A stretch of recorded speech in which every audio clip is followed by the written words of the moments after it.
چې کوم دا پښتانه په د خپلو پښلو پښو باندې ما سره ما ګاډي سره پرېږي دا کښلي زلمي راځي او لاس ونیسي او چپوي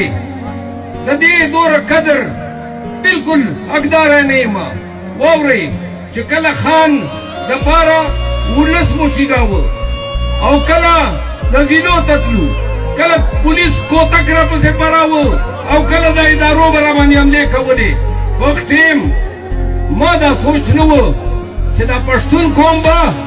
د دې بدل ما ته په دغسې عزت راکوي ما دا خوب نه و لیدلی خو نن وخت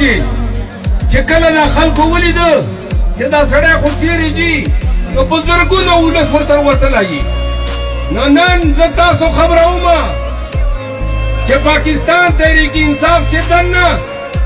داسې خلک دي چې کوم د بغض د هیڅ